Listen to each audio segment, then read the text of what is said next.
Hey everybody, how you doing? Welcome to the Fire Time podcast live from Chimney Expo. I'm here with Jerry and Sheryl. How you guys doing? Hey man, we are doing great, and it's so good to see you up early on East Coast time, Tim. That had to be heck for you this morning. Well, I don't know if it was worse for me or for Sheryl. You said that we're lucky to have you, right, this early? No, I'm a morning person. You're lucky to have Jerry. Yeah.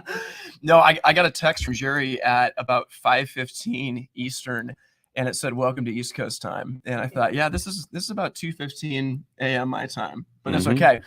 For anyone that is coming to this live, we're broadcasting from the Valley Forge Casino, and we're in the Haverford room, which is actually just right down the way from the Valley Tavern. So right as you walk into the Stardust Hotel lobby, you can walk past the Valley Tavern right to us. As we jump in, guys, I'm excited. First off, I've actually never been to the Chimney Expo before, and so I feel like I've just kind of dipped my toe in the water into the chimney side of the fireplace industry, where most of my career has truly been on just like appliance sales and retail and everything included there. And it's been really cool to experience this other side, but this is kind of where you guys have come from, right? Well, I started out as a chimney sweep, Tim, and then went into retail very quickly. Within about 6 months after I went into the chimney service business, I bought my first retail store, and we set up from there. But I know when I first met you a couple of years ago, and I don't think you realized the potent power that was on the service side of this industry, including the appliance sales. I think that has blown your mind what you've learned about this since we've known each other.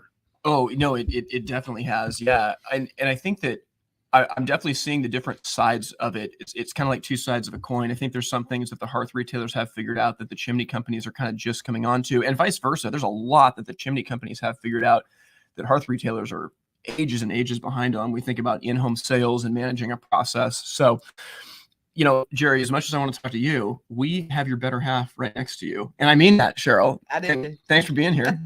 You're welcome.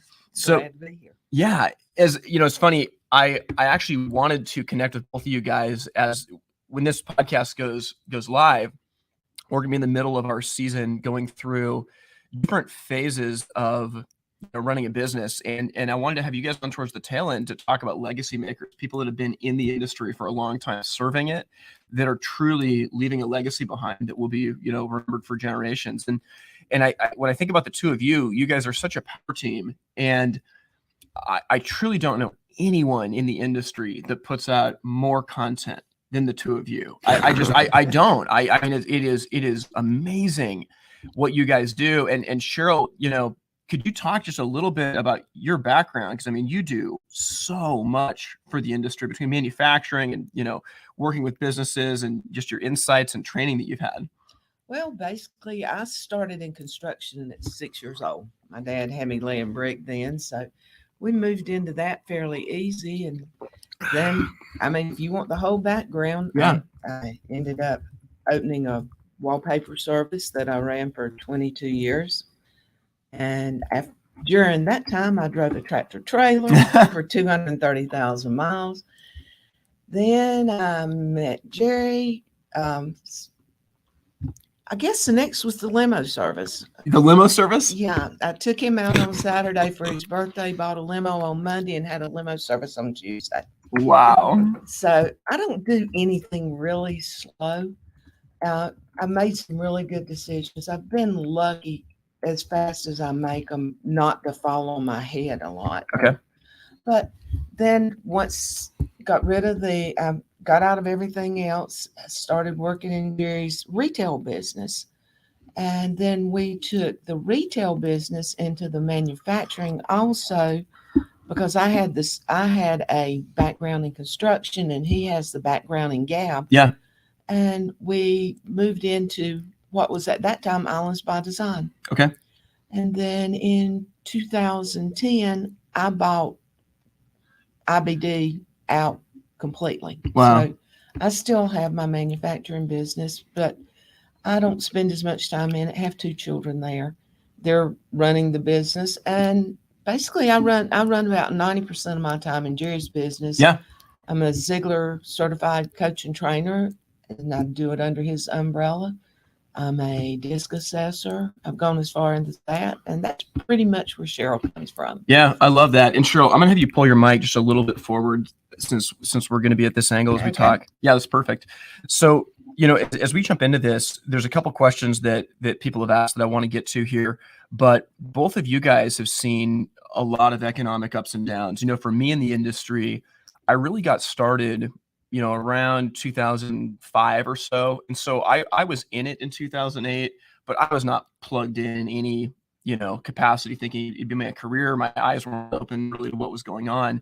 Can you guys talk about what you've seen in, the ups and downs of the economy? Because I feel like, whether we're in a recession or going into a recession, that's for other people besides us to determine. But we know that the ride we've been on for the last 7 years it's just not going to continue. And we are starting to see things tighten a little bit. And I'd love to hear from you guys historically about what you've seen and been through with the ups and downs. Well, I started the wallpapering in 1974, I guess. And so notoriously, you're going to watch the economy go up 8 and down 8. Yeah. That's not a perfect number, but that's the way it is. Sometimes it goes up slow and down slow. Sometimes it's the other way around. And so I've seen it come down slow. I've also seen the bottom drop out of it. And that was like in 2008 when it just went to, excuse my French, hell in a handbasket. Sure. So we've written it, you write it up and down. This is not new to anybody. The thing that makes it more prevalent in my book is the fact that the internet's out there now. More people see it, more people touch it. Yeah. A lot of the rural parts of the country didn't feel the recessions as bad as the cities or the hierarchy. We were able to ride it through, but this time you're following the internet, and then we threw COVID in. So it's been definitely a different year. And I know Jerry's got his take on that also. Okay. So, well, Tim, when you talk about economic downturns, I have been through several in my life, okay? And they have been during times that I have owned a business in the hearth and the chimney service business, because I was in both, as I had a chimney service business and a retail store. And I don't know if you remember, I asked you before we started when you graduated high school. So one of those economic downturns was when you were just a child, and that was in the 80s, in a period that was called Reaganomics, okay? We had went from more Democratic control into a Republican with Ronald Reagan. And we were in a heap of trouble. And during the 80s, interest rates, mortgage loans, and all that rose dramatically. It was up in the 17% rate for people. And I know people that have mortgages at 15%, 16% from that period of time. And what we saw at that time was a tremendous downturn in the economy. And like Cheryl said, one of the things was news didn't travel today. Sure. Today, if somebody gets shot within instance, it's all over the place. We see it, social media, Twitter, everything else. We survived that period. And one of the things I set in my mind was we just weren't going to participate. Okay. We weren't going to participate in the recession. And I think that's what people have to start out with, is a decision that you're not going to participate into it. Yeah. But then we went to another period. Okay, like I said, if you study history, economics goes up, it goes down. I recently read a book, which was the history of companies in the United States, and watched and where you could see different companies come up, then they go down. If we look at it, we even see it today. We're Circuit City. Best Buy is going away. You look at the total change. But then we came to 07, 08, 09 during that period. And that was a severe one because we had the big 7 bank crack, okay? The big 7. And that was the master banks. That was the Wall Street banks. And we watched a mortgage crisis go on in this country. Now, during this period of time, if you ever read my book, Chaos to Reinvention, that's when we got debilitated. I mean, that recession put me out of business. When Cheryl just talked to you about she had bought IBD. Well, that was during that period of time because my life fell completely apart. That's when everything changed for us. Mhm. But we're seeing the same indications out here right now. When you see the interest rates rising, we're seeing inflation coming in. And as we look at today, in fact, we got a couple people in the audience. They're from the Northeast. We're not seeing the downturn yet in the Northeast. It is coming. We're seeing the downturn starting in the mid-Atlantic states going south. I was talking to one of my clients who has a very large retail operation, and they have seen a tremendous downturn in the last 60 days, which we've heard it from across the country. Consumers are now looking at their expenditures much harder. And they're getting scared because we read the news, and the news affects us. In fact, sometimes I kid with one of our colleagues who's Brandy Biswell, because Brandy has a ring like Cheryl does that tells you all things about it. And I said, well, how do you read this thing? She said, well, I read it on my phone, and that affects her. It does tremendously when she sees this news about herself. But this is where you got to take a hard look. But again, you got to make a decision. You're not going to participate in this crap. Yeah. You're just not going to participate. Yeah. I think that's so good. In my journey, I got the chance to start managing my own fireplace store back around 2011 or so. And so things were, coming out of the downturn at that point. But for me, the store I inherited, basically it was a really nasty building in a dirty parking lot that had, no business name, no foot traffic. And it just was not like a good part of town. The deck was stacked against us. It felt like a recession because in a given week, we might have 3 people walking the entire week. And so the question kind of became, when we don't have foot traffic, when we don't have a marketing budget, how do we do business? And that's where I really want to spend the lion's share of our time. And I'd love to chat with you guys too about what you guys are seeing and thinking about, because for us, what it kind of came down to was being intentional with every single customer. And I guess to kind of kick it off, I'd love to talk about the idea of having a sales process.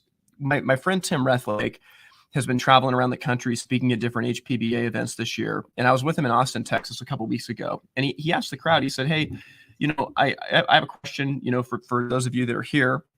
How many of you have a sales process documented where you could talk to one of your new hires and on paper, you could say, here's the steps to make a sale, whether it's 3 steps, 5 steps, 10 steps, and not one business could raise their hand. And Tim said, this is the 4th event I've done this year, and no one's been able to raise their hand. And then he said, how many of you guys have a training program when someone comes into your business, and he's talking specifically for salespeople, where you line out their first month or their first 6 weeks with the company day by day by day, so you know how to train somebody. And nobody raised their hand. And he said, this is again the 4th event. And that's mostly hearth retailers. That's not as heavy on the chimney side. But he's talking to hearth retailers saying like, well, man, you're worried about the down economy, but you don't have a sales process. So like, that's not going to help you. When things dry up, you got to fall back onto your process that gives you results. I guess I'd love to tee with you guys up to talk about whether it's on the training and onboarding side or whether it's on the sales process side. Why is that so important? And what does it look like? Okay.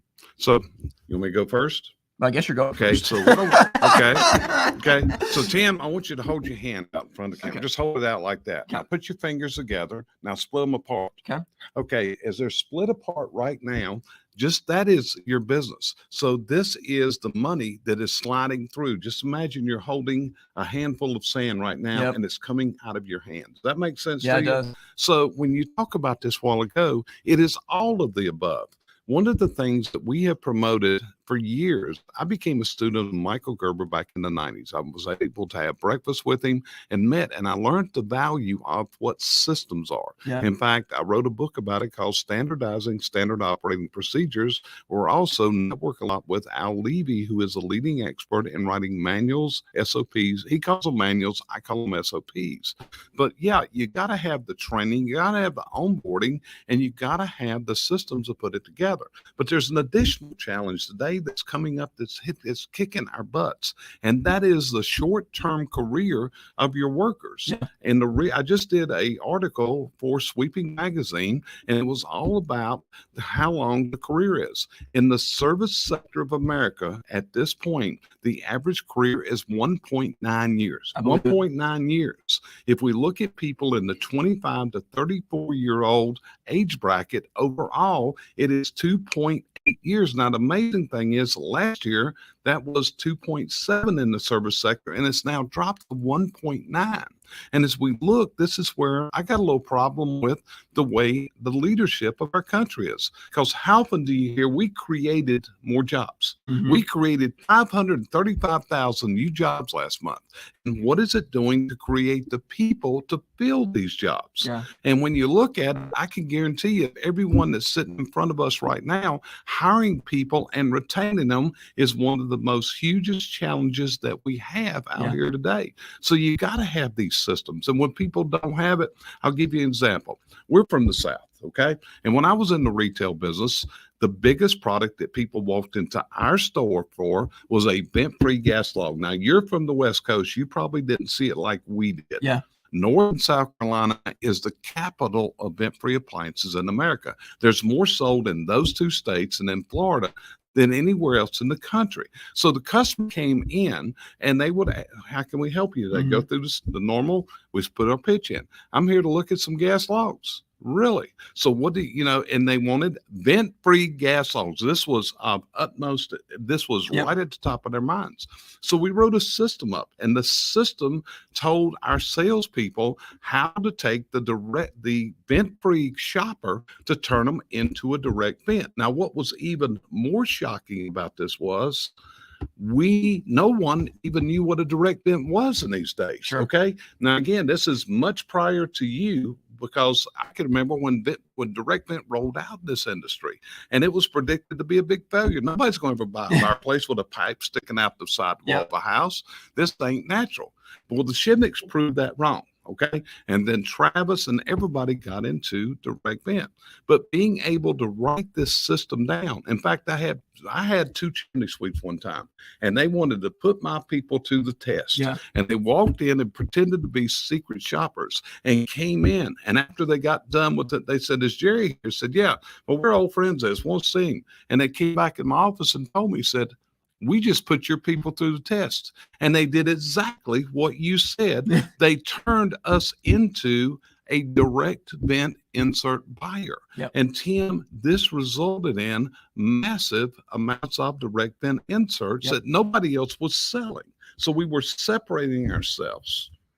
Makes a ton of sense. And I think it just goes back to like, there's got to be a way to move from A to Z. And that's what I've seen. I secret shopped 6 retailers on the East Coast about a month ago or so when we were together, John. And truly, no one had a process to move me along. No company. And these are not slouch businesses, but no one had a process to take me from A to Z. Sheryl, can you talk about a sales process? Well, before I get to that, let's just, the thing is, we take these people that we hire, and I do a lot of hiring for a lot of companies, and we throw them in without the knowledge. Yes. And we assume because they're human, they're going to be able to sell. We don't tell them how to do it. We don't tell them when to step it up, what to do. I'm not an upsell kind of person. Yep. I'm a person that I like to sell what I believe in. Yep. And I think, number one, that's the biggest fault in the sales process. You don't get your salesman believing in what they're selling. Yeah. And if they can do that, and then you can lead them down the path. Yep. And this path needs to be written, because like steps, you can see them. And I think every process needs to be written in a form that anyone can read. Yeah. We tend to write like we talk. Jerry does that a lot. And that's great, except when you're talking to somebody that doesn't hear like you speak. Yeah. They're not going to read like you wrote. Yep. Yeah. And so I think it needs to be a simple process. Yeah. The simpler, the better. If you're going to do a sales process, if you write it Give it to one of these guys to see Yeah. if they can follow it, see if it makes Yeah. sense to them. Yeah, and for those of you who are listening and here in the room, I mean, there's honestly there's a 7-step sales process that like I always teach. It's what we use in our retail stores, and for us, it works really, really well both for in-home sales and for the showroom. And the process is really simple. Step 1, greet the customer, and there's intentionality behind that. What do we do to greet the customer, make that connection, build trust? That's step 1, though. Step 2, understand their problem, and that's different than interview. That's different than discovery. The language is really specific. Understand their problem. The only reason they're having a sweep out to their house is because they have a problem. And they look at you or me like a plumber coming out, right? It's great if we're a nice guy. Like, that's great, but they're not out here to make a new friend. They're out here because they got a problem. And when we jump straight into doing the work or even straight into diagnosing without understanding their problem, we set ourselves up for failure and missed expectations. So that's step 2, is we have to understand the customer's problem. Step 3, we devise a solution. And again, that language is intentional. I'm with you, Sheryl. I'm not about the upsell unless it helps solve my customer's problem. If it solves their problem, I will push hard for that. But I don't care about the upsell to, make an extra $400 on the service. All that doesn't matter to me. But if we're advising a solution, that's based on our understanding of the problem. So it means as we talk about the solution, we can only talk about things that were relevant to their problem. If I'm talking about random bits of information out of the NFPA 211 code that has no relevance to their problem, it doesn't matter. We're just filling up their head with noise. Yeah, go for it. I don't call that an upsell. I call that a knowledge sale. Sure. Yeah. I mean, you're not selling it to make the profit. You're selling it for purpose. 100%. Yeah, I'm with you. So that's step 3. So again, step 1, customer. Step 2, understand their problem. Step 3, advise a solution. And then step 4, explain the process. People haven't done this kind of work before, whether they're buying a gas insert or getting a chimney repair done. There's confusion as to what to do. So you break it down into a 3 or 4 step process. Hey, here's the way the job is going to work. Step 1, we do this. Step 2, we do this. Step 3, we do this. And then your problem's solved. And the reason we do it then is that momentum's high. At this point, we understand their problem. We've advised a solution. They're pumped on it. While momentum's high, let's talk about the process of what needs to happen. So that takes you to step 5, call to action. Now, call to action is not necessarily asking for the money. It's asking for step 1 of the process. So we just explained the 3-step process. We call to action on step 1, and then we call to action on step 2, and then step 3, or then step 4. You don't do any more than 4 steps. Then step 6 in our sales process is if the customer says no, we pursue the opportunity. And I want to dig into this for the rest of the conversation. We intentionally use follow-up to pursue our book of business and move them down the pipeline to the point where they either buy or they don't buy. If they don't buy, it's fine. For now, we live in a free country, and so that's fine. If they say no, check them off the list, right? And then finally, step 7, after they purchased, we show gratitude. And so those are 7 simple steps, and none of it's rocket science. Greet the customer, understand their problem, advise a solution, explain the process, call to action, pursue the opportunity, and show gratitude. Now, that's a sales process, but there's a million of them, right? Like, you could take a 3-step sales process. Hey, first, step 1, we're going to interview the customer to understand what they need. Step 2, we're going to show them 3 solutions that will solve their problem. And then step 3, we're going to ask them to get started. Perfect. Like, that's great. But it's about having a process you can teach. Go for it, Jerry. Okay. So, Tim, couple things. Number 1, Dave Levitt just made an excellent comment. Sometimes it's tough to decide when to start talking codes to customers. Dave, listen carefully. Number 1 problem, chimney service industry. We try to beat the customer up with a code book. Come here, let me slap you upside the head with this NFPA 211 and this IRC till I beat you into submission and you buy. Okay? You don't talk codes. I don't care. I'm a consumer. Do I really care? I mean, there's an old saying, I'm 21, I'm free. It's my house. I can do what I want to. Now, in your process, as you were going through this, you have to understand, why does the customer buy? 70% of people are going to buy to eradicate a pain in their life. 30% are going to buy to gain a desire, such as I want a new fireplace facade. I want it for looks. I want it to decorate my home. Think of it like a kitchen today. And many times in fact, Steve Hall, who used to own Fireside Distributors in Raleigh, North Carolina, said he didn't understand that people would buy outdoor living at the price they would till he got his kitchen remodeled and got this quote of $60,000 to remodel his kitchen. Yeah. And the kitchen, when you look at the fireplace is the most watched area of the home. In today's world, we put our televisions above it. Yeah. But in your process, there's one thing to add to all that you said there. And I honestly believe that in order to do this, we have to understand two things. We have to understand our own behavior patterns, and we have to understand the behavior patterns of our customers, such as I'm a high D person. Now, would you believe that? I wouldn't believe you that. wouldn't believe I that. can't Okay. believe that. So luckily I live with a disc assessor. So I'm a person, I want it in bullet points. If you come in and give me a 30-minute dissertation over codes, guess what? You lost me back at the 5-minute part. Yep. Okay. I don't care. I want to know what's in it for me. Yeah. Why do I want to do this? Now, in my world, can you imagine I would be a difficult customer to work with?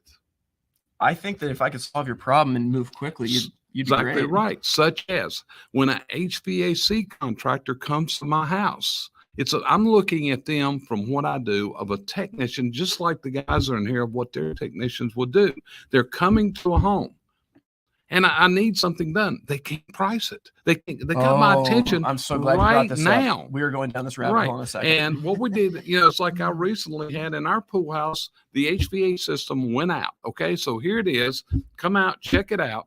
And they said, well, the owner will be in touch with you next week with the price on the new system. Like, nope. What in the world? You lose. Yeah, you lose. You lose. See, and it's also being able to quote. Just this week, we have some trees we need trimmed. Okay, so I found a guy, came out, give me a quote on my trees. Number one issue, took him 3 weeks to get the quote. Okay. Yeah. And my belief is if it takes you 3 weeks to give me the quote, how long is it going to take you to come to me to answer a problem? Okay. Yep. Am I going to wait 3 weeks for that? No. Yep.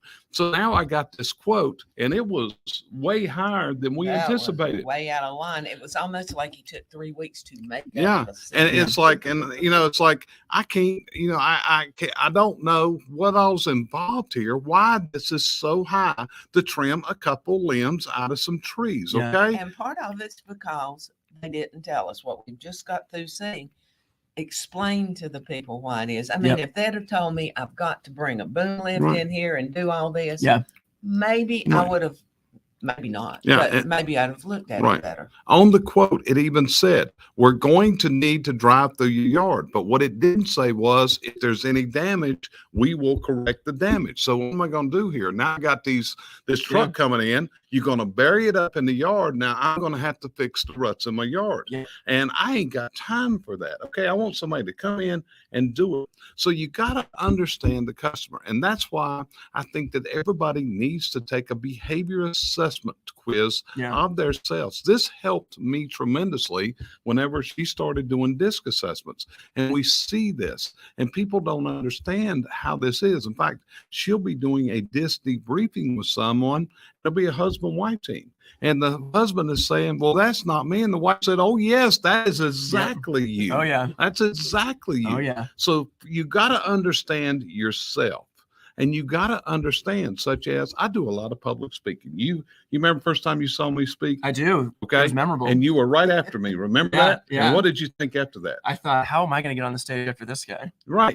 And the reason being because I use so much energy. Would you agree that I was energetic on that stage? I was telling Matt about this yesterday. I said, Jerry's powerful. Like you are a 11 out of 10 when you speak in front of a crowd. That's it. But the other side of that is I am physically exhausted. I mean, I am wiped out because I'm doing a couple things. I'm on stage. I have a mission, and the mission is to get someone to pick up and utilize what I'm saying. Yeah. But what you're also doing, which is a really hard thing for me, you're also controlling yourself. You got to watch every word. Today we live in the United States of the offended. Robert Rayford, the local disc jockey, coined that term some years ago. And all it's going to take is one word, one phrase uttered in the wrong way, one strange look, and you're going to lose the customer. You're going to lose them. And you've got to remember that. You've got to develop And when I went through Gittimer sales coach training, the key things that Gittimer taught was you got to build trust. Yep. You got to build a relationship. And what I phrase it as when I'm doing sales training is you've got to let the customer know that you love and care about them. Oh, yeah. You really do. And you look at it, and that's where you've got to really analyze your processes today. And you said the thing a while ago. If you don't have a process, then everybody that works for you is going to have a different process. Yep. And there's no way to get better. There's no process we can't get better. Can you imagine when you go in a Subway? Do you know how the bread's going to be sliced? Oh, I do. You know exactly how they're going to put it on there. You know they're going to have the salt and pepper and a combined shaker that's going to be putting it on there. You know you're going to get 3 napkins. You're going to get all these things. When you look at it, what's the secret of McDonald's? If you look back in history, the secret of McDonald's was the speedy food system. That's what they invented at McDonald's. Hamburger delivered to the customer 30 seconds or less. Now, how long does it take you to get that burger? Pull ahead, we'll bring it out in the parking lot. Yeah. Well, I want to rein this back in, and I want to address some of the questions that we've had, and also just open it up to you guys as well. You know, I think that like the sales process is it's so important to have, because if you're reinventing the wheel with every customer, no one can get better. We can't train to anything. And if by some miracle we do have a new technician or, salesperson that comes to work for us and we don't have a process to train them to, of course we can't keep them, right? Because they can't succeed. So here's a question that was submitted, and this is, you submitted this one. So let's tackle this first. You talked about the best way to initiate change with a seasoned crew. And I want to pose that to Sheryl first. So how would you tackle that if you know that things are changing and your crew has experience and it's tough to change behavior? How would you do that? Well, basically, transparency is my first level. Don't go in and try to brush it over. Be very transparent, but lay out what you're doing. But the main thing, tell them why you're doing it. Yeah. Because the generations look beyond us, that's what they're needing. They need the why. Yep. Why are we doing this? Not just we are. And I think that's where people make their pitfalls. They go in, they change, and it's like, we're going to change this next week. And if you're a seasoned employee, you're not good with that. Oh, yeah. I mean, we came up having to go through change. Now change is put on us on a daily basis. But I believe just the transparency, the explanations, and be honest with them. Tell them that you don't know if this is going to work. Yeah. I think that's rarely high, because we always go in and say, this is going to make us better. Yep. And it doesn't always do that. And then if you do that once, the next time's worse on you, and the next time's worse.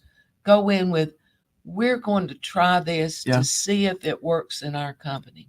I love that humility. Me and Matt have talked about that a lot at Wi-Fi. As you know, we're a small company. We're working on just different initiatives and things to help our partners. And there's been a lot of conversations around that about like, this is what we have to do. This is why.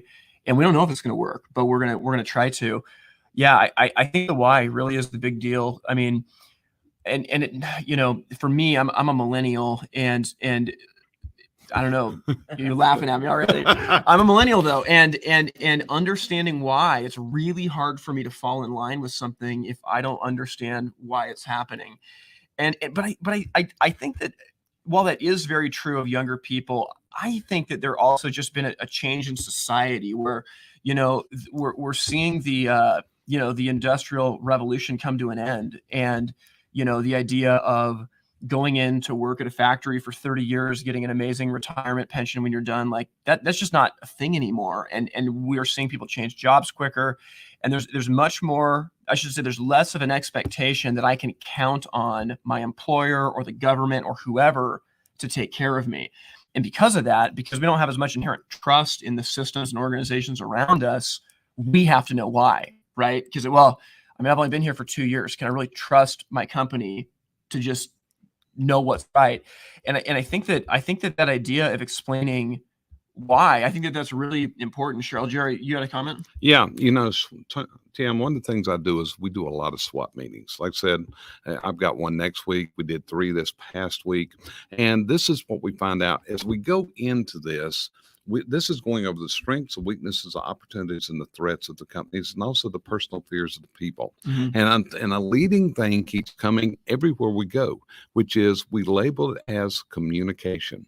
And the communication is where the people that are in the company really don't understand what the company vision or the mission is.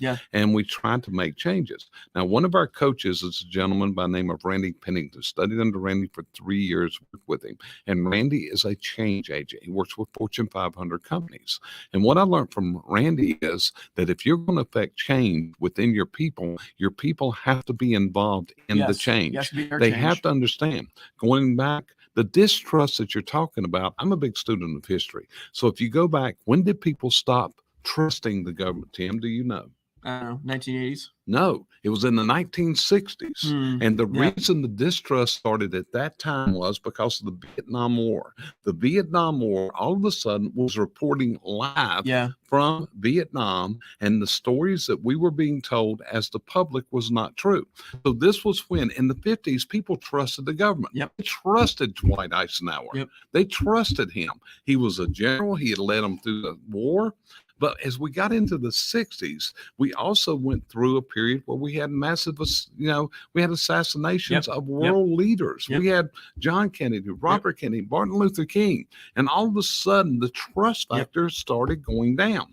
But in response to you, as a millennial, and actually you don't act as millennial, so you are not, you are not the classic millennial, okay? I've had too much contact with you. I would classify you as a millennial with baby boomer opinions. And I really, really mean that when I say that, okay? And there's other people that I've got as clients that it's hard to believe they're in the millennial age group. But when you look at it, when in the 60s and the 70s, if you told an employee to jump, his question was, how high? How high? Yeah, that's right. But today, what's going to happen is the millennial mind says, well, why am I jumping? So it goes down again, just like you've got to understand your people. I developed a point of view when I was speaking, and when I went through speak training, which is, and a point of view is where you speak from everything. And mine is about the pain of change. And here's what it is. Change is painful. It's up to each of us to decide if we want to go through the pain of change or continue in the pain that we're in. Okay. And that's what this is. But if you're going to affect change, Jonathan, in your company, everybody's got to be bought into it. And that's what happens. And if they're not bought in, you're just opening up an explosion or implosion in the company. I'm seeing it happen to leading companies in this country. Their employees don't understand what they're doing. They don't understand why they're going there. One of the things that I think about with that, I'm pointing at Matt right here in the room, is as me and Matt work together. So I totally agree with you on vision, mission, core values. And that was a big thing for us, putting that together for our business. So one of the things that we have built in as a practice is we take a half day every quarter to review our mission, our vision, our core values, and just talk about why are we doing this? Where are we living into these core values? And in particular, we have our goals and objectives for about the next 4 years written out quarter by quarter. And so every quarter we review the last quarter, and there's probably, I'd say there's 4 to 10 small things per quarter that we're trying to do. These are not big tasks, but they're small things that they're small objectives that lead to our big goals. We have 5 big goals as a company. And what we do at the end of the quarter is we just review, hey, why are we here? Where do we live into our core values this last quarter? Where do we fall short of them? And then as we keep talking about it, we'll say, okay, here's the 7-8 things last quarter that we were going to set out to do. Did we do them? And we look at them and then we decide, well, if we didn't do this, do we let it burn and we forget about it? Or do we need to move this up into this quarter? Okay, if we move it into this quarter, does that mean we need to take something from this quarter and move it, and we're looking proactively. And that rhythm has really been awesome to help keep us on the same page. But I think that it's a combination of understanding why, but then also meeting regularly around it to calibrate. I think that's the biggest thing, is that for so many people, when they're not invested into with regular meetings, I think it's really hard to stay aligned. And we got to keep moving because there's more questions I want to get to. This comes in from our friend Richard in Kansas. And Richard said, how effective is flat rate menu pricing in this down economy? He has a part 2 that I'm going to ask, but I'll ask this to you, Jerry. How effective is flat rate menu pricing? Okay. Well, first thing is Richard's in Oklahoma. Oklahoma. Oklahoma. Oh, nice. Okay. I was thinking of Bart, not a Correct. You Sorry, were thinking Richard. of Bart. Okay. So Richard is a client of mine. In fact, I did a SWAT last week. So Richard comes out of the HVAC industry. Okay. Flat rate pricing was developed in the plumbing industry many years ago by a guy by the name of Frank Bloom. Okay. And what it was where plumbers started giving flat pricing on what they were doing. So this has become very paramount in many of the service industries, in HVAC, plumbing, garage doors. And you look at this, flat rate pricing is very, very predominant. And Richard has developed a system that is, the best I can tell you, it is slap remarkable, because in his flat rate pricing, if his techs are there, then he gives you 5 options. Now, the only thing I really don't like 5 options, but that's Richard's choice of Sure. what he produces. Yeah. I think 3 options are the right number. Okay. 3 options to me. But by giving this, instead of getting it broke down, I'm getting the flat price, because I used to tell customers when come in, they'd say, how much is that gas log? I said, well, really what you're wanting to know is how much you're going to spend when you're completely dead and done. Yep. So let's talk generalities. Okay. And let's say we sold vent free, we sold vented, we sold direct vent. And what we would give them was a budget range pricing to put the vent free log in, put the vented log in, and the direct vent gas insert in. So we would give them, so flat rate pricing, it worked excellent. We had flat rate pricing in our retail store. If you came in, you needed a freestanding stove with floor protection and a Class A chimney system and double wall stovepipe, we had it ready to go. Here it is, boom, boom, boom, when we were showing it. And we could give people, okay, the stove's $2,000, and I'm just going to talk general terms, and that installation, that's a $1,500 installation, so you're needing a $3,500 budget without going back over here and having a seat and while somebody's doing the quote. Yeah. So flat rate pricing, does it take a while to put it through? Yes. But as you've seen, Richard has developed up a fantastic system that works. Yep. It gives us the price right now. You need to know what this new heating system is. Okay, that's a $6,500 heat pump in there. Yeah. Cheryl, what's your take on flat rate pricing? I like it because it gives me the bottom number really fast. Yep. The thing is, Richard's question was in a down economy. Yeah. I think in a down economy, it's even more effective than when we're going up, because it gives that person a lower choice if they have to choose it then, with a chance of an upgrade in the future. So I think in a down economy, I had rather know right now as opposed to get into it and then be choked with the number. Yeah, I love that. And I kind of want to go down this rabbit hole here for a minute, because Jerry, you talked about the people that came to your house for the quote on your trees that couldn't provide something on site. And this is one thing that I found is that many chimney companies in particular, when they get out to the house, they are not able to turn around the estimate right then. And I mean, I'm serious. If you don't turn the estimate around in the home and you leave, even if you send it 24 hours later, you're losing hundreds of thousands of dollars of business a year. It's got to be turned around in the home. And that means the appointment may have to be longer. It means that you probably have to go out to your truck for 15, 20 minutes to work on it and come back. You got to build that expectation in. But when we think about this, like, the reason I think this is such a good question, and the answer is absolutely yes, flat rate pricing is what every company has to go to. But in today's world, we have seen busyness and speed increase like crazy. And I can jump on Amazon and get the price of anything that I want to know, right? If I'm going to buy a car, I can figure out what the price of the car is going to be instantaneously. And I, as a consumer, expect the exact same thing for my service or retail companies that I'm talking with. And so if you think about this, if someone calls your chimney business and says, hey, can you come out? You know, how long does it take? A week, 2 weeks? It takes some time to get somebody out to the house. So they've already waited a week to a week and a half, which is unheard of. Does Amazon make you wait a week and a half? No. So you wait a week and a half. You come out to the house, measure everything up. You look around. Well, hey, here's the repair. This is what code says. Here's the problem. We're going to help you with it. And, I'll send that bid to you in a couple days. You're the consumer thinking, are you kidding me? Like, I've waited a week and a half. I've taken 2 hours off of work, and you can't give me the price? So what do? Well, their momentum is high, but since you can't deliver, now they're going to start shopping you because they've got all the information they've heard from you at that visit, but you have not delivered on being the pro. being the pro means you turn that quote around in the home. And that's a big thing with like me and Matt. We've talked about this with Wi-Fi. Is like our goal is that Wi-Fi allows you to quote any fireplace totally custom on site in seconds, because providing that in the home is such a big deal. Now, I want to go back one step even further to what you said, Jerry, is this. It's providing that initial estimate. So now this is true for hearth retailers. I was just kind of picking on chimney guys in the house. For hearth retailers, where they get it wrong is someone will call their business or they'll walk into a hearth store.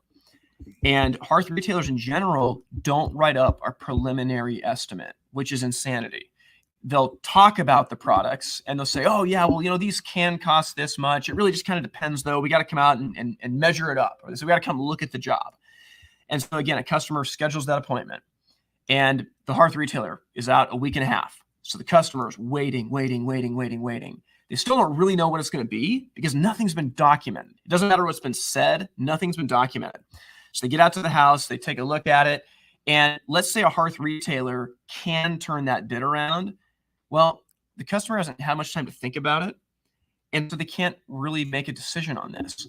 Now, if we can give an initial estimate range, though, that can change. So like when someone calls your chimney company and says, hey, here's what I've got, to be able to say, here's a range of what most people spend on a project like this. I'll send you a preliminary range of our projects. We can schedule you. If the customer's willing to look at that price range and schedule the appointment, they're giving you permission to sell them something that expensive. And we've seen this with retailers that if as a retailer, someone goes into a store and you can give them a price tag of $7,000 to $8,500 and say, we're going to come out and take a look at it. Here's the average install price for a job like this. When the customer has waited a week and a half staring at that price, all of a sudden when you come out to the house and you're right in the pocket, they're going to buy because they'll cancel the appointment if you're too expensive. And I think in a down economy, flat rate pricing is necessary. I used to work for a company where our service rate was, I don't remember the exact numbers, but basically our service rate was $60 an hour. This is for one technician, $60 an hour, billed out in 15-minute increments, minimum of 45 minutes. And it's like, how confusing is that for the customer? Well, so wait, how long does it take to change a thermocouple? Well, the parts in the thermocouple, it could be $80, it could be $250, depending on the manufacturer. And usually it takes an hour and a half. So, at $60 an hour, that would be $90 plus your thermocouple. And the customer's sitting there thinking, what does this cost? Whereas when my fuel pump goes out in my car and I take it to the Toyota dealer, they say it's $450. And I can decide, do I have the budget or do I not? It's not, well, the fuel pump is, $179. And if we have our lead mechanic do it, well, that rate is $200 an hour. And if we have our assistant do it, it's $150 an hour. And it usually takes 45 minutes, but it might take an hour. But you might say, like, the uncertainty in this world, uncertainty is the end. And flat rate pricing creates certainty.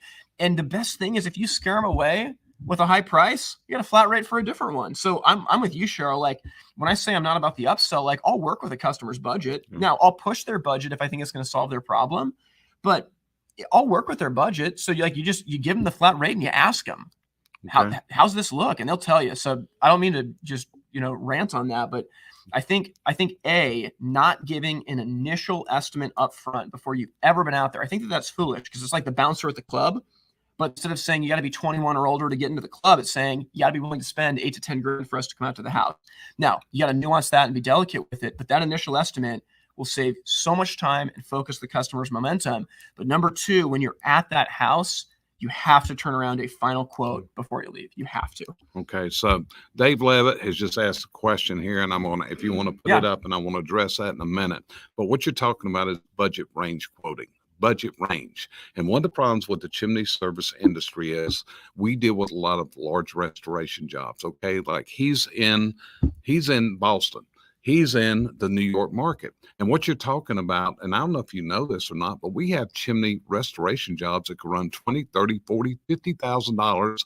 I've seen them up to $100,000. And actually it just blows my mind because when I look how much I paid for my first house, I'm like, my God, that's what we're putting into chimneys today. But what are consumers looking for? And this is what I'm looking for. Just tell me where we're at. Are we $5,000? Are we $2,500? Are we $1,000? And then you can zero it down. But Dave has asked, I understand the importance of writing up an estimate on the spot. But if your estimate is 10K to 30K, how many customers are going to agree to go with you on the spot? Dave, dead on the money. Some will. And this is number one where we track the closing percentages. And what we see as we track it, guess what? Joe's closing 30%, but John's only closing 5%. So what's the problem here? The problem is this guy's got to learn what this guy's doing. And it goes back to trust, the relationship. And that's one of the reasons why one of our processes we suggest is that you do quality control by virtual means. In other words, I'm showing you these photos. I'm telling you about it. But before I've done that, I've asked you the critical question. Tim, I'm getting ready to share with you what we found in your chimney, okay? Now, I know Mrs. Tim isn't here right now, so she's probably going to have a lot of questions, or you may have questions later. Is it okay with you if I record what we're getting ready to talk about? And if you ask in that manner, usually they're going to say, okay. Once in a while, you'll have one that may not. It could be a well-known personality that doesn't want to be recorded or anything. And then from that point, what you do with that is listen to what you said. It's amazing if you can hear what you said. Have you ever listened to your own podcast and understand how many times you slip up? Oh, yeah. It's I know all my tells. Right. It's just like Richard a while ago. You would have caught that later, okay? But I wanted to make sure that Richard knew exactly who was talking about. Okay. But when you look at it from there, you got to learn where are the keywords. If you look, when there's a customer problem, then we'll always go back to something that happened. Somebody did something in the process. And the more you can document the process, the more you can trace it back and fix the problem of what caused this. That makes sense? Yeah, we're dead in agreement. Budget rate. If you're going out and you're telling the customer, I'm going to get a quote to you by such and such, the biggest fault that we see in this industry is people don't get their quotes. And they call back, and we hear this in the SWAT meetings, because the ladies and guys in the office are taking the phone calls and they're telling the guys. And this is the whole thing. If you tell a customer you're going to get a quote by tomorrow morning at 9:00, then by 8:59 that quote needs to be there. If not, you didn't meet your customer promise. And if you don't meet a promise to a customer, you're going to lose the relationship. When you break that, that puts a wall up, and scaling that wall's a real problem. Yeah. So I think Dave had such a good question. It's the same one before about code.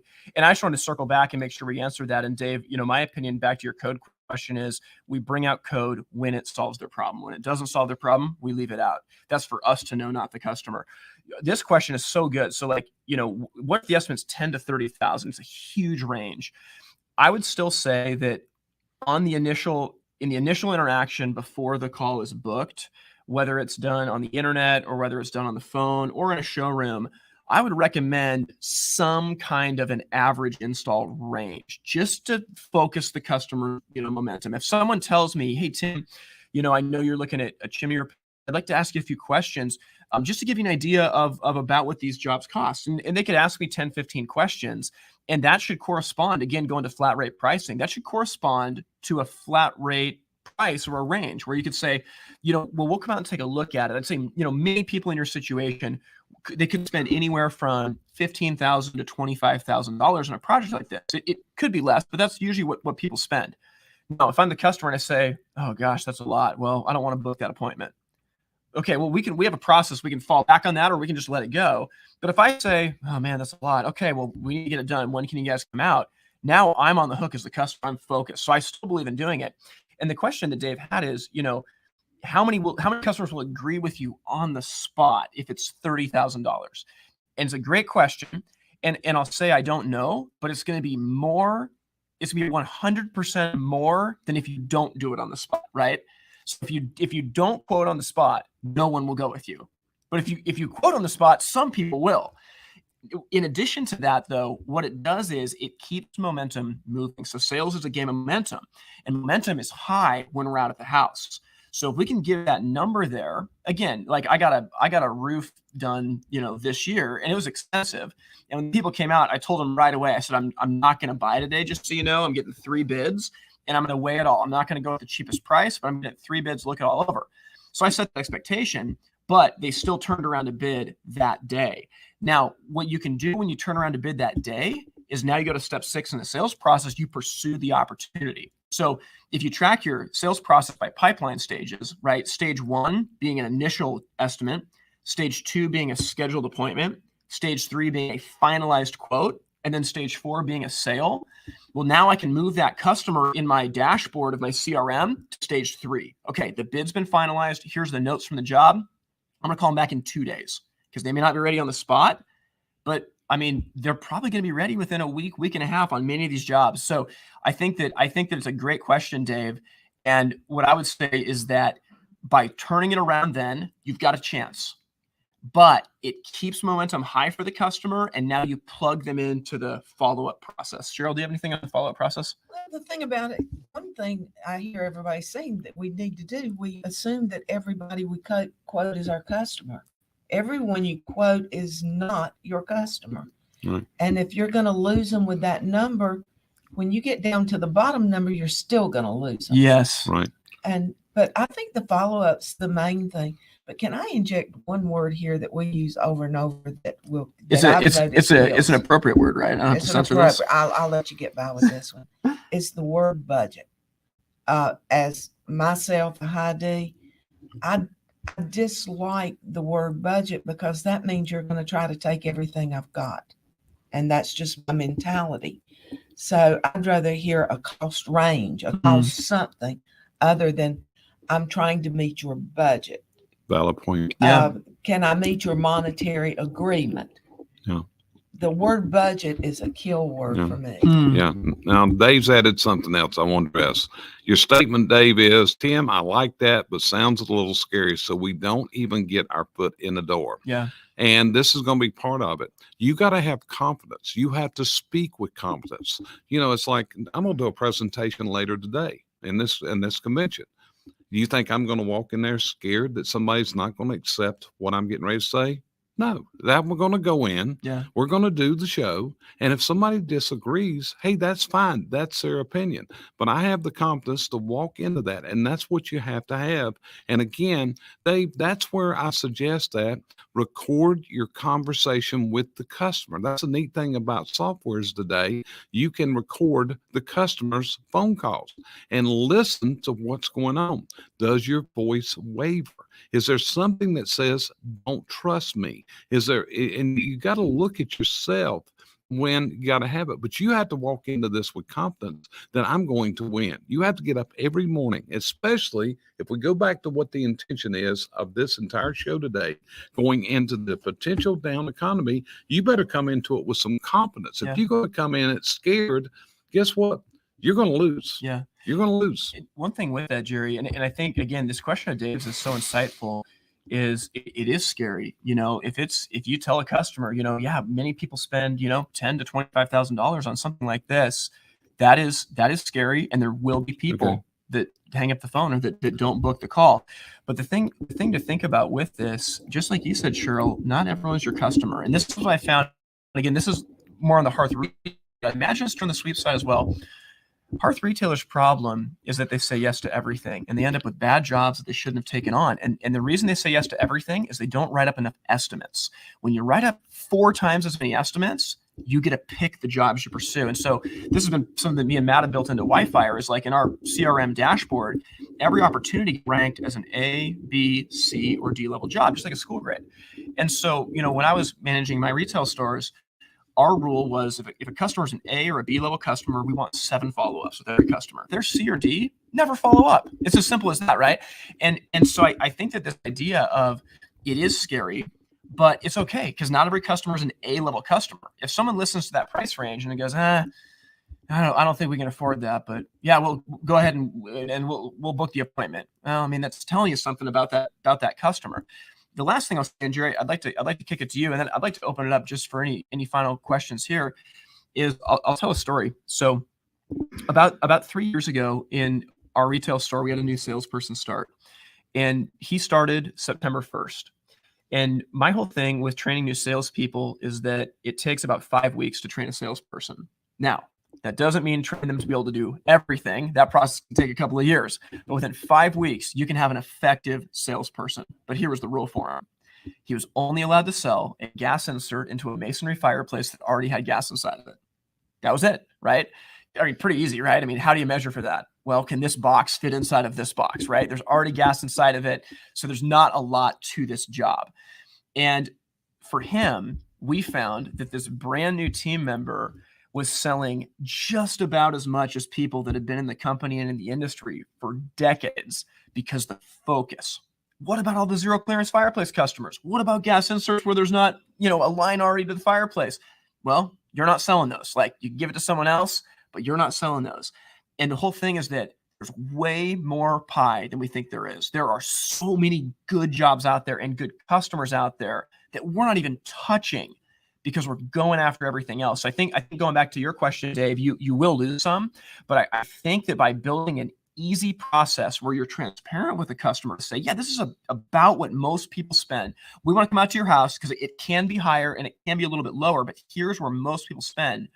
That fast tracks you and it puts the customer on the hook to be serious.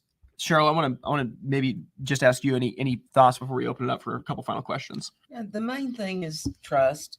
Make that into your company. Be transparent, and just move the sales slowly.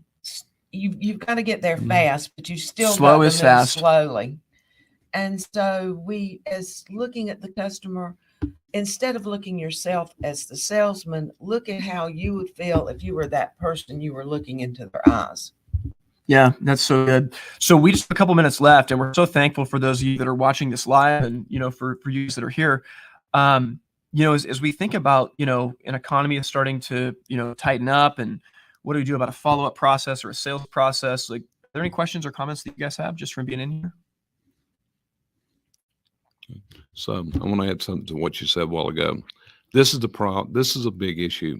If we look at the chimney, the fireplace, the hearth industry, whatever we consider this to be, there is so much variety. You look at it. We have somebody new come to work for us. Are they going to learn wood? Are they going to learn pellets? Are they going to learn gas?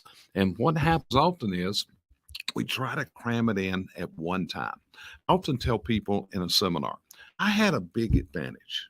The advantage I have is I was in this industry when gas started to be used. I was in this industry when direct vent came out. I can remember when there were no pellet stoves. There were no direct vents. I can remember when there were no gas logs sold in hard industries. Okay. So I was able to absorb this in little dribbles and drabs. And this came true to me in a seminar I was doing some years ago.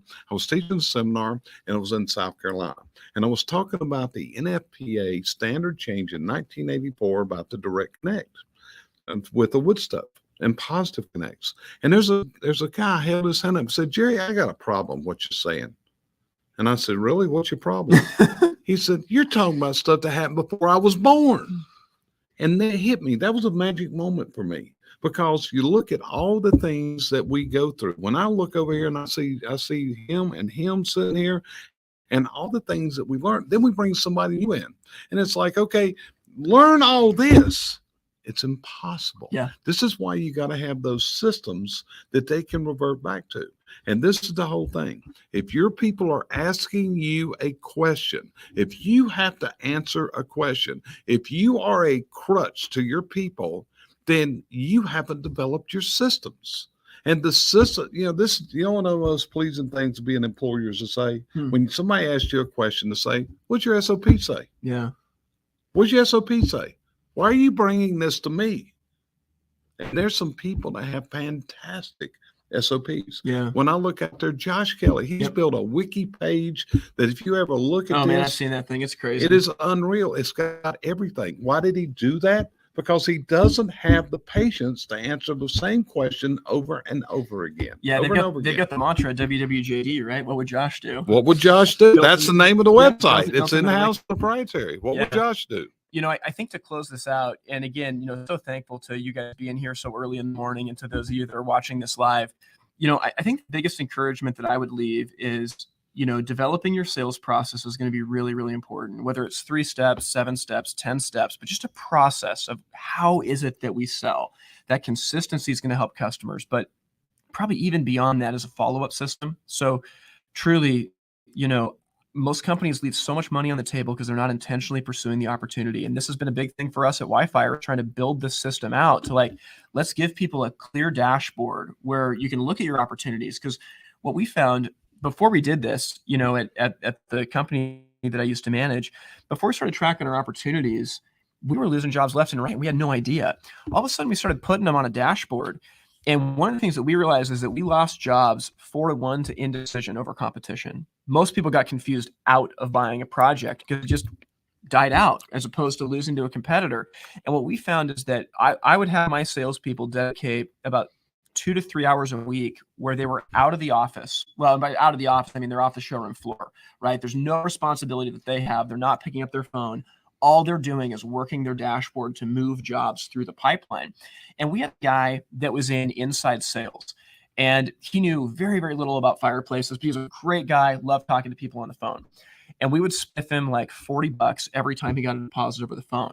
Well, by looking at our dashboard, he could look at a customer, and we tracked everything by pipeline stage. Again, stage 1, initial estimate. Stage 2, appointment scheduled. Stage 3, bid finalized. Stage 4, job won. So we can glance at this and see, okay, A-level customer at stage 3. He can look at the notes from the job.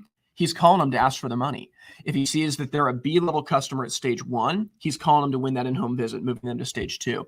So what we did is this guy would follow up with, we'd track it. He'd follow up with about 130, 140 customers a month on top of working the showroom floor, which that's pretty awesome to follow up with that many. And we'd have some months, not every month, but we'd have some months where we'd pay him $700 a spiffs, $40 a spiff every single time we get a deposit over the phone. Paying someone $700. That's like a lot of jobs. I mean, that's 15, 20 jobs that we wouldn't have closed. And it's just making the phone call. He doesn't know anything about fireplaces, but he's kind. He knows how to move the customer from A to B. And if there's a question, he just goes, I'm not sure. Let me get the answer for you. And he hangs up, talks to the technical person, gets the answer, calls him back. So I think that process is something that is so important. And I'm sure that, Jerry, I know that you and Sheryl can help your clients with this. Something that we try to do too. I think that in a down economy, people will still pay for, high-end chimney serviceware. People will still buy fireplaces, but not as many. So you got to start playing offense. And I think that building out an intentional follow-up process where literally if you can have one person 2 to 3 hours a week, that will be the most effective money that you invest in your company. The payoff is just monstrous. Is there any final comments that you guys have? You're dead on the money. Follow-up is where most people fail. If you look at it, how often should you follow up? A lot of times that's the question. And the answer is till they tell you to stop. Till they tell you don't call me anymore. If you're not taking it to that range, many people, and what's the number one follow-up hit? Do you know how many follow-ups is the magic one? 7. Okay, 7 is what we should do, but you're going to close the majority on 4. 4 is going to be the key. Mm-hmm. Now, you and Matt also talked about something earlier. Do you realize that you just described the philosophies of the book Traction by Gino Wickman? 100%. And you followed it. So if you're listening to us today, the meetings, the tracking, the measuring, what Gino calls what you're talking about, he calls them rocks. And that's based on the Rockefeller principles. And Rockefeller was the richest man in the world at one time. So I don't think he was an idiot. Yeah. Well, guys, we hope this has been helpful for you and that as this does tighten up, we don't need to panic, just like you said, like we can still operate our business and not live in fear, but we do need to realize that things are changing. When the tide goes out, you see it's been skinny dipping, and there's a lot of businesses that have been doing a lot of the wrong things and they've been getting by, but that is changing. And the hope is that, today it's given some value to you guys just to be encouraged and to know that there is a way to do it right. And I'm pumped for this Chimney Expo. And truly, I mean this, Jerry and Sheryl, there's no one in our industry that's doing what you guys are doing. I mean that sincerely. There is no one that is so invested in the growth and development of the people in our industry, and you're both incredible servants to it. And I'm honored to get to chat with you. So thanks for being here. Hey, I appreciate it. This fulfills a dream of mine today, Tim. I've always wanted to be a morning drive time disc jockey ever since I listened to Robin Williams. Okay. Yeah. And good morning, Vietnam. Okay. You remember that? So today you fulfilled a dream. We are drive time this morning on the East Coast, even though it's probably West Coast. I don't think nobody's driving unless they're getting home awful late right now. Yep. It is about 4:40 in the morning my time. So we're gonna replay the stream a little bit later today to show everybody. But yeah, Dave and Kathy and everybody that's watching, thank you so much. It means a lot. And Sheryl, thanks for being here. Oh, I've enjoyed it.